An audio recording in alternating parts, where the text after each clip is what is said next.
नमस्कार, आप देख रहे हैं चैनल न्यूज पर खबर हरियाणा और मैं हूं आपके साथ आलोक गौड़ और आपको लिए चलते हैं सीधे चंडीगढ़, जहां सीएम नायब सिंह सैनी संबोधित कर रहे हैं।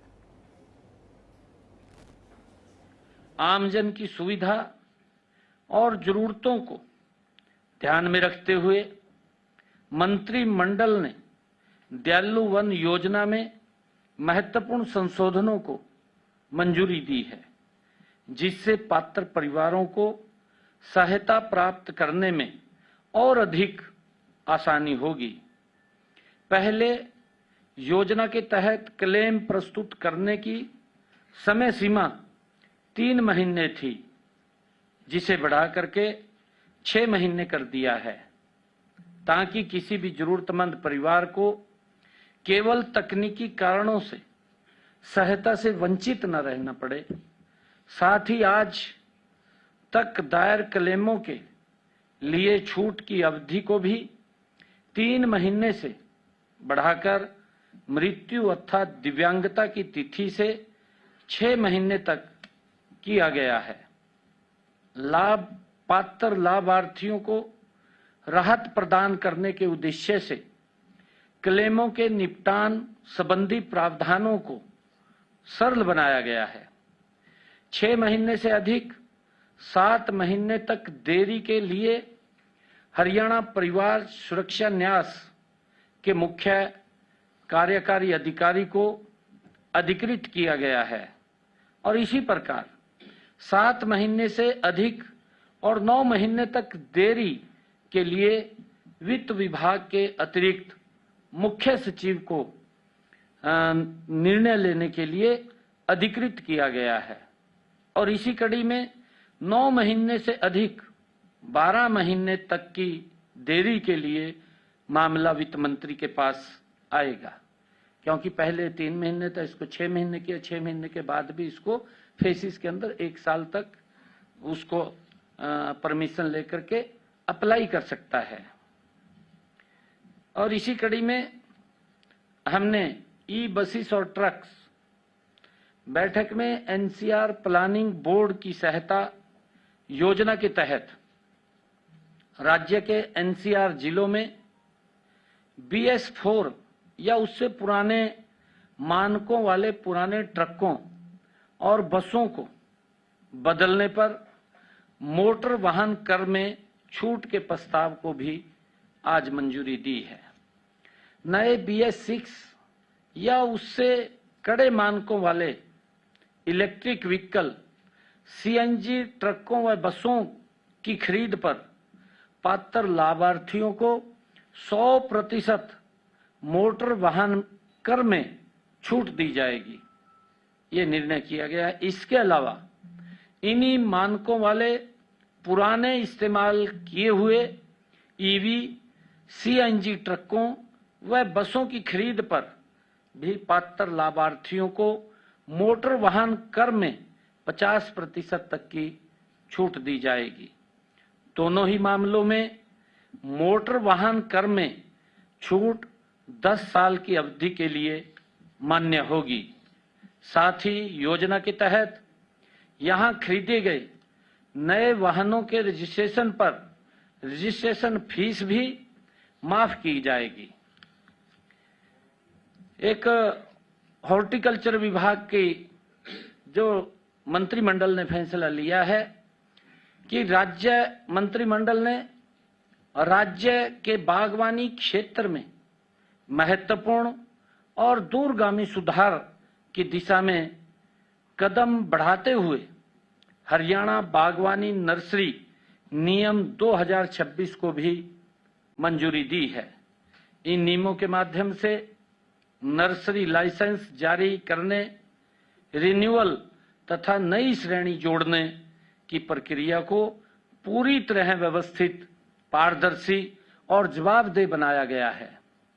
साथ ही नर्सरियों के लिए न्यूनतम गुणवत्ता मानक निर्धारित किए गए हैं तथा रिकॉर्ड प्रबंधन की आधुनिक व्यवस्था लागू की गई है। अब नर्सरियों द्वारा बेची जाने वाली पौध सामग्री की QR कोड आधारित ट्रेसेबिलिटी सुनिश्चित की जाएगी। और खबरों में आगे बढ़ते हैं, बात करते हैं रोहतक की। तो रोहतक में पूर्व सीएम भूपेंद्र सिंह हुड्डा ने भाजपा सरकार पर जुबानी हमला किया है। जी हां, जिस तरीके से इस दौरान हमला बोलते हुए कहा है कि भाजपा सरकार नौकरियों को बेचने का काम कर रही है। कुरुक्षेत्र के भाजपा जिलाध्यक्ष की वीडियो वायरल हुई जिसमें वह नौकरी के लिए पैसे मांग रहा था, इसलिए रातों रात उसे हटाना पड़ा। HKRN में फंड तक नहीं है। भूपेंद्र सिंह हुड्डा ने कहा है कि भाजपा सरकार कहती है कि कुछ और करती है। हाथी के दांत दिखाने के अलग और खाने के अलग हैं। भाजपा सरकार दूसरों को विदेश यात्रा करने से रोक रही है, सोना खरीदने से रोक रही है, लेकिन खुद योग दिवस के अवसर पर जनता के खून पसीने की कमाई को लुटाया गया। वहीं नीट परीक्षा और भर्ती घोटालों को लेकर भी सरकार पर निशाना साधा है।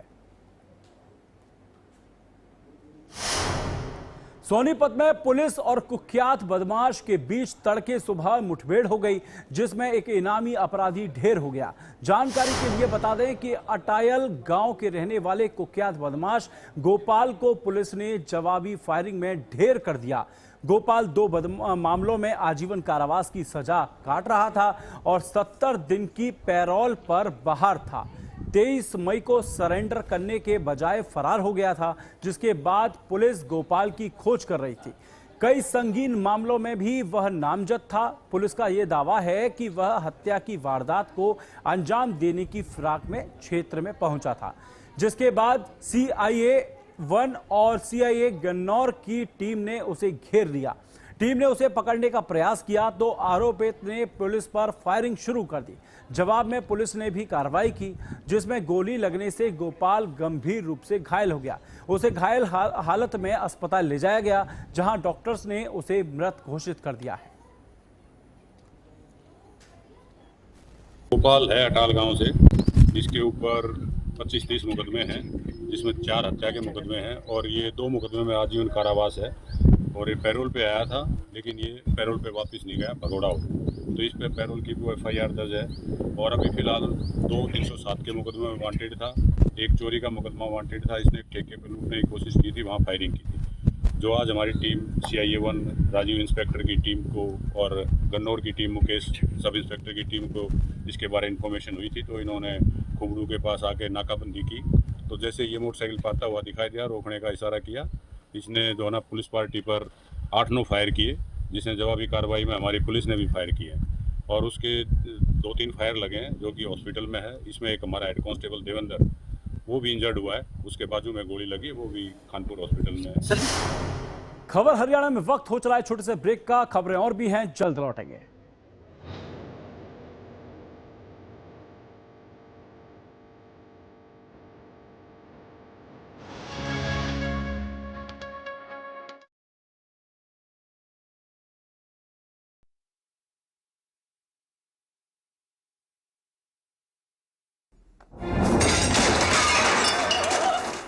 फर्श की टाइल्स को चेंज करो, बड़ी स्लिपरी हैं। थर्मोकूल वॉशिंग मशीन। थर्मोकूल, इंडिया का नया अंदाज।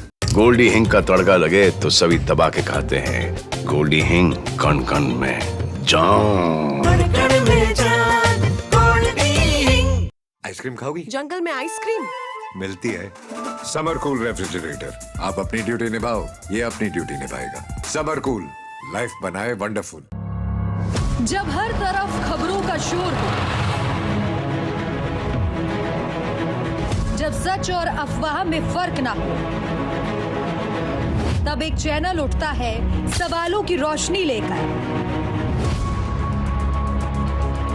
आपके हित की आवाज बनकर। HNN न्यूज, जुनून सच दिखाने का।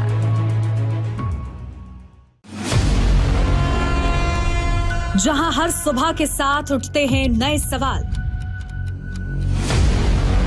जहां हर ओर गूंजती है जनता की आवाज, गांव की चौपाल हो या सत्ता का दरबार,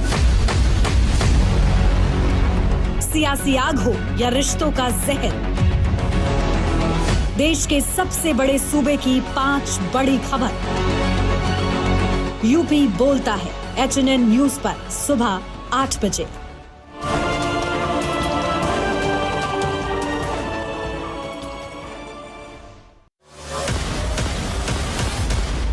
का दिल, राजनीति का केंद्र और खबरों का सबसे बड़ा मैदान। कानून व्यवस्था हो या चुनावी हलचल, सरकारी फैसले हो या शहरों का बदलाव, पूर्वांचल से लेकर पश्चिमी यूपी तक, योगी राज की हर खबर सबसे पहले और बिल्कुल सटीक।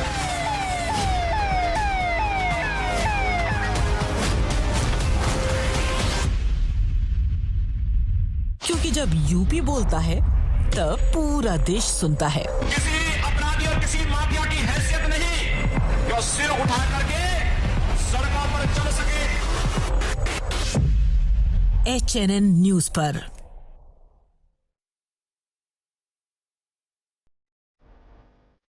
जहां हर खबर है पहाड़ों की तरह खूबसूरत और हर मुद्दा है उतना ही दमदार। चार धाम यात्रा हो या बारिश का, पहाड़ों की सुरक्षा हो या सरकार के बड़े फैसले, हम बताएंगे आपको हर वक्त हर खबर के साथ। नई उत्तराखंड की नई आवाज, खबर उत्तराखंड, HNN न्यूज पर।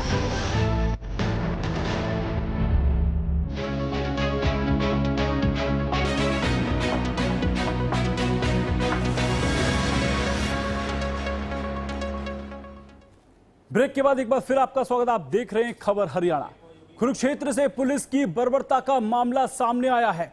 लाडवा उपमंडल थाना में कमरा नंबर 4 में पुलिस ने कैंसर पीड़ित युवक के साथ बुरी तरह मारपीट की है, साथ ही लैंगिक हिंसा को भी अंजाम दिया है, जिसके चलते मामले में 2 आरोपी पुलिस कर्मचारी और एक होमगार्ड पर तफ्तीश करते हुए उनका LNJP अस्पताल में मेडिकल करवाया गया। साथ ही आगामी जांच के जारी है। पुलिस स्टेशन वाले मामले में हमने जो इन मुलाजिमों के खिलाफ एलिगेशन लगा था उनका डॉक्टर के बोर्ड द्वारा मेडिकल कराया गया है।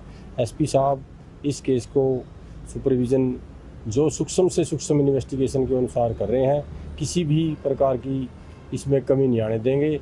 हर चीज़ का हर एंगल से हम इन्वेस्टिगेशन कर रहे हैं। इसमें तो बड़ी तेजी से जो है जांच SIT कर रही है। कल जो जिसने आरोप लगाए हैं उसका भी मेडिकल पैनल में करवा गया डॉक्टरों को। हाँ, जो से जांच है जो पीड़ित है उसका भी कल मेडिकल कराया गया था। आज हमने जो हमारे मुलाजिम का मेडिकल कराया गया है, जो भी मेडिकल की रिपोर्ट है उसके आधार पर कार्रवाई की जाएगी। रेफर मुक्त संघर्ष समिति की साइकिल यात्रा हरियाणा के विभिन्न जिलों का दौरा करते हुए कुरुक्षेत्र पहुंची। जानकारी के लिए बता दें कि संयोजक सतीश चोपड़ा के नेतृत्व में निकाली जा रही इस यात्रा का मुख्य उद्देश्य हरियाणा के सरकारी अस्पतालों में व्याप्त कर्मियों, डॉक्टरों की कमी और रेफर प्रणाली के खिलाफ आवाज उठाना है।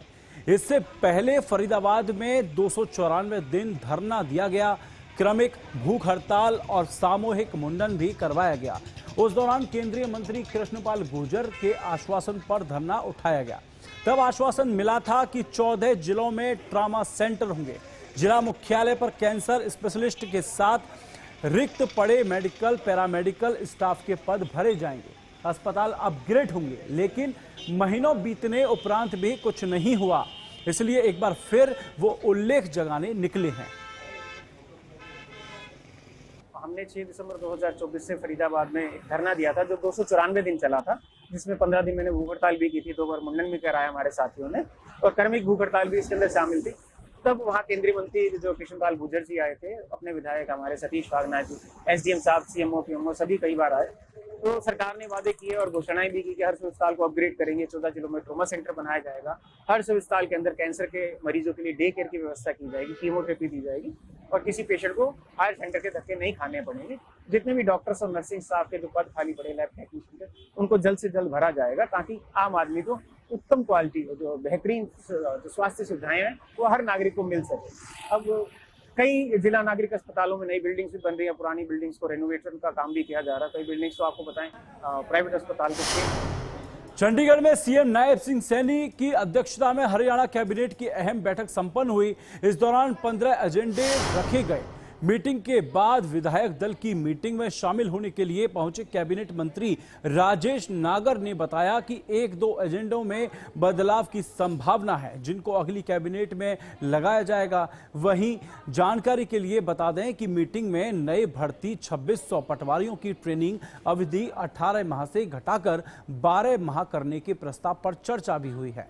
सरकार का तर्क है कि लंबी ट्रेनिंग के कारण बड़ी संख्या में चयनित पटवारी फील्ड में नहीं पहुंच पा रहे हैं। टीचर ट्रांसफर पॉलिसी पर भी जैसे मुद्दे पर भी चर्चा हुई है। साथ ही दीनदयाल उपाध्याय अंत्योदय परिवार सुरक्षा योजना दयालु 1 में संशोधन का एजेंडा भी रखा गया। कुरुक्षेत्र के जिले के ऐतिहासिक संगमेश्वर महादेव धाम अरुणाय में तड़के अद्भुत नजारा देखने को मिला है, जहां मंदिर के गर्भगृह में शिवलिंग पर करीब आधा घंटा एक काला नाग आकर लिपट गया। दरअसल रोजाना की तरह मंदिर के पुजारी, पंडित, गंगोत्री और सेवादार मंदिर का गर्भगृह खोलने के लिए आए हैं। जब गर्भगृह के कपाट खोले तो उनको कंबल से फुंकारने की आवाज आई, इसलिए उन्होंने सीधे कंबल उठाना ठीक नहीं समझा। तब उन्होंने वाइपर के पाइप से कंबल को हटाया तो शिवलिंग पर काला नाग लिपटा हुआ था। उन्होंने तुरंत इसकी सूचना मंदिर प्रबंधन महंत विश्वनाथ गिरी और साधु संतों को दी। मंदिर में शिवलिंग पर नाग लिपटने की सूचना मिलते ही आसपास और गांव के लोग मंदिर में दर्शन के लिए पहुंचने लगे। इस अद्भुत नजारे को देखकर काफी हैरानी हुई। कई लोगों ने इसकी वीडियो बनाई, साथ ही कई श्रद्धालुओं ने सेल्फी भी खींची। मंदिर में ज्यादा भीड़ बढ़ने लगी तो नाग समाधि की तरफ चला गया। वहीं हरियाणा के सोनीपत में पुलिस और वांछित अपराधी के बीच हुई मुठभेड़ में एक कुख्यात आरोपी की मौत हो गई, जबकि एक हेड कांस्टेबल घायल हो गया। जानकारी के अनुसार मारे गए आरोपी की पहचान गोपाल के रूप में हुई है, जिसके खिलाफ हत्या के प्रयास और डकैती सहित कुल 24 आपराधिक मामले दर्ज थे। पुलिस के मुताबिक वह हत्या के एक मामले में आजीवन कारावास की सजा काट रहा था और पैरोल पर बाहर था। सूचना मिलने पर पुलिस ने 3 टीमें गठित कर चेकिंग अभियान चलाया। इस दौरान 8 से 9 राउंड फायरिंग हुई, जिसमें गोपाल घायल हो गया।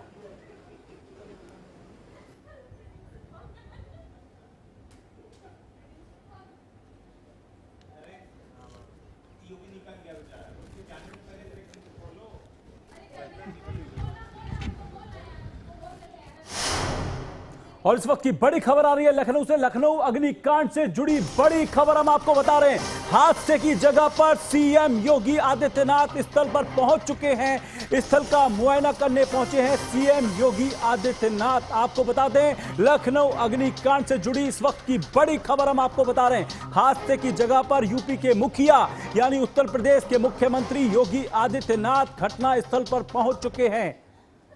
आपको बता दें, लखनऊ अग्निकांड से जुड़ी बड़ी खबर हम आपको बता रहे हैं। इस वक्त की सबसे बड़ी खबर, हादसे की जगह पर सीएम योगी आदित्यनाथ ने अपने सभी कार्यक्रम रद्द कर दिए गए और अब घटना स्थल पर पहुंच चुके हैं योगी आदित्यनाथ।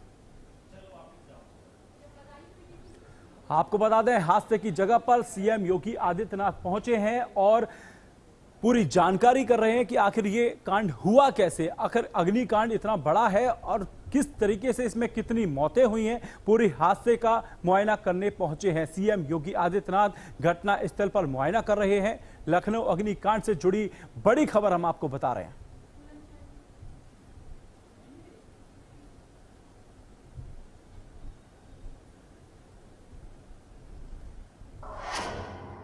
और खबरों में आगे बढ़ते हैं, बात करते हैं पलवल की। तो पलवल में केएमपी एक्सप्रेसवे के दोनों तरफ NH 19 से मंडकोला कट तक सर्विस लेन बनाने की मांग को लेकर गांव गेलपुर में बामनपाल की महापंचायत का आयोजन किया गया।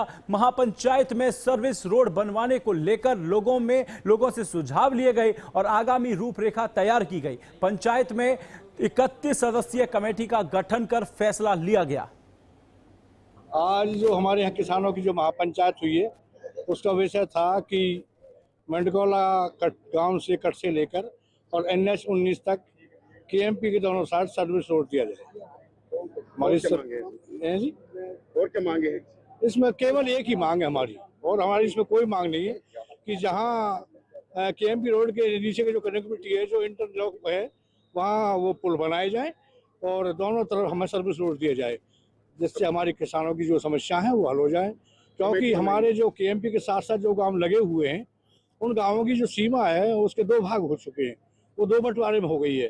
तो कई इंटरचेंज ऐसे हैं जो 4-5 किलोमीटर जाके किसानों को वहाँ से निकलना। देखिए, ये वैसे तो ये मांग 2-3 साल पहले से उठाई जा रही थी। केएमपी जब ये निकला तो केएमपी के सड़क से दोनों साइड में कई बार तो ये समस्या भी है, कई किसानों का एक इसका खेत इधर आ गया, एक इधर आ गया, और आधा गांव में इधर के, आधा गांव में इधर के, और मिडकोला से लेकर के पलवल तक कहीं भी इस तरह का मामला नहीं है कि जो आदमी किसान आराम से एक दूसरी जगह जा सके। तो ये मांग ये है कि मिडकोला से लेकर के पलवल तक जो केएमपी है उसके दोनों साइड, क्योंकि जमीन की एक्वायर की जरूरत नहीं है, बहुत जमीन पड़ी है, उस जमीन पे दोनों साइड यदि सड़क बना दी जाएगी हरियाणा सरकार की तरफ से, तो फिर सारे गांव के लगभग 50 गांव के लोगों को गुरुग्राम में नेशनल हाईवे 48 पर दिल्ली हरियाणा बॉर्डर के पास एम्बियंस मॉल के नजदीक बाइक राइडर्स के 2 गुटों के बीच सड़क पर जमकर मारपीट हो गई। यह पूरी घटना उस वक्त हुई जब एक राइडर प्रिंस संधू अपनी महिला दोस्त के साथ हाईवे से गुजर रहा था। इसी दौरान किसी बात को लेकर दूसरे बाइक राइडर से उसकी बहस हो गई, जो देखते ही देखते गाली गलौच और फिर हिंसक झड़प में बदल गई। वायरल वीडियो में साफ देख सकते हैं आप कि 3-4 युवकों ने प्रिंस संधू को सड़क पर घेर कर लात घूंसों से पीटा, जबकि उसके साथ मौजूद युवती बीच बचाव की कोशिश करती रही।